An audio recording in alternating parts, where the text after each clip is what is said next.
My guest is Mike Rittler from TD Bank. Mike, welcome. Thank you for joining me today. Yeah, my pleasure, Bill. Good to see you again. Absolutely.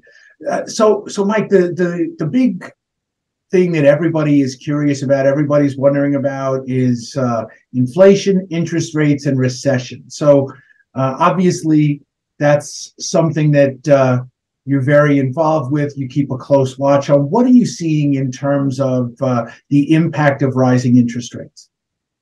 Yeah, great question. It's been interesting as the Fed's been on this path of raising the interest rates over the last several months here. I think we're starting to finally see some impact, right? Retail sales were down in December about 1.1%.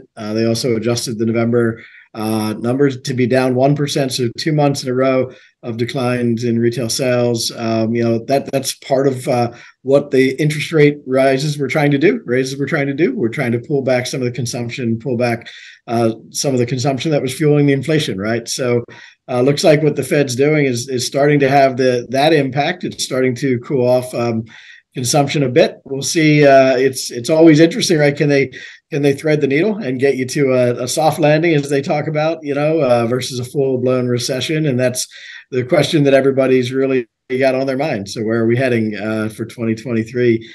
I think a lot of what I've been looking at and reading, the sentiment seems to be that it might be a rocky first half of the year in 2023, and that maybe we'll start to come out of that in the later half of 2023, start getting back to what I call more normal, economic environment. With inflation, with prices, with interest rates, and everything as we move into the later half of the year.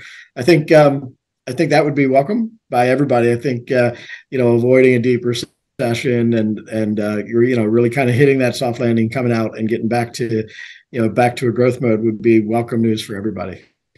What does that mean for the consumer's access to credit? Because the furniture business tends to be very strongly credit driven. There are certain segments of consumers who really can only participate when they have that access to credit. What do you see in terms of the effect that that's having on consumers' access to credit, where they're landing in the waterfall, all of those kinds of things? Right. Yeah, that's great, Bill. So right now, what's happening?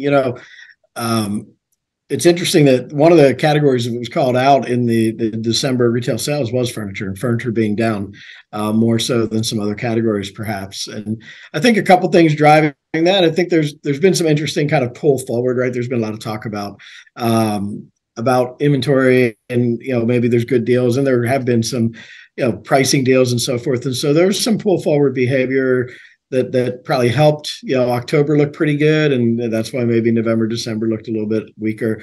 But I think that one of the biggest impacts of rising rates, especially, is how it impacts furniture sales. It's I think that the attractiveness of various financing plans it changes, right? I think when rates are higher, I think shorter term plans are probably more in vogue than longer term plans.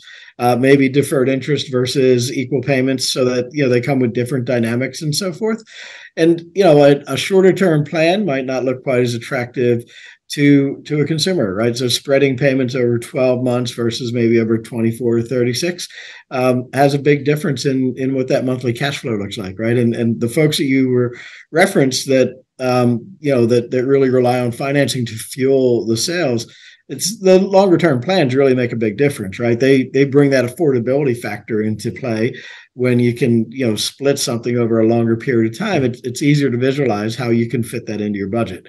And so as rates are higher, the offers tend to get shorter, which makes it more difficult for the people who are relying on credit to do it. But the other thing it does too, it makes it less attractive even for maybe a person who doesn't need the financing, but sees an opportunity to be able to just have a nice change in their cash flow, to be able to not have to put up $2,000 or $3,000 up front. But they say, oh, okay, well, I can spread that over 36 months. It's not going to cost me anything more.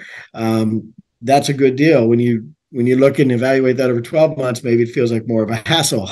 So you're kind of cutting off both ends of the credit spectrum. The folks that use it because they find it to be a good deal, and the folks that use it because it really helps their cash flow situation. So it's been interesting right now, right? And I think that's what the higher rates have done to the availability of financing.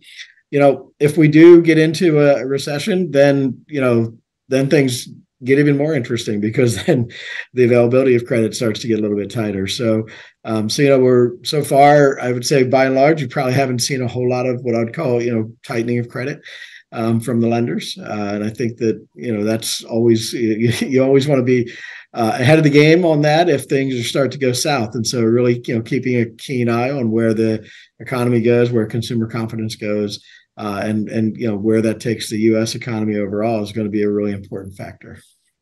Do retailers need, as you project out through 2023, do you see a need for retailers to make adjustments to their credit offerings and to their credit programs, or is it more a case of maintaining a kind of steadiness to the program so as not to disrupt? If I'm a retailer and I'm sitting there, what would my thought process be? Yeah. Well, you can actually use it to be opportunistic, if right. Certainly, anything that can differentiate you from your competitors can make a big difference. And so, if your business model allows it to work where you can offer the longer term financing, that might be something that's attractive, that can drive people into your store, that can drive your sales.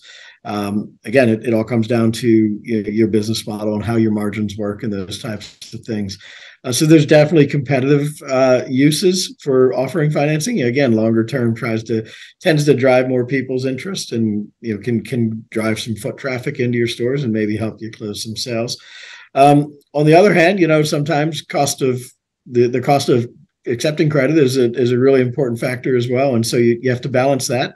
The retailer has to balance that, what it costs them to offer a longer term plan versus a shorter term plan, with where they are in their cycle too, right? Like, it's kind of all together. It's where are your inventories? Are you trying to move more out? Are you kind of low on inventory and you want to maximize everything you're getting? So there's lots of factors that go in, and the smart retailers right now are doing all that calculus. Like, where are they in their cycle as far as their inventories and their ability to move product, and how can the financing plans that are offered help that along. Well, good. I really appreciate you taking the time today. We'll have to circle back later in the year as we start to get a little bit clearer picture on where the economy is headed. Absolutely, it's going to be a fun ride. If you think roller coasters are fun, I think that's what we're on a bit here. But we'll see. I would say, Bill, I'm optimistic. I think, but I think that as we get into the second half of the year, we're gonna feel pretty good. We're gonna see consumption really come roaring back. I think we'll see some moderation in inflation and those types of things, and more stable rate environment. And that'll be a welcome change from where we've been kind of over the last, say 5, 6, 7 months. So hold on, we'll see what happens. And I look forward to revisiting, see how good we did in this conversation. So thanks for that. Appreciate it. There we go. I think everybody hopes that you're dead on, Mike. Sounds good. All right. Great. Thank you.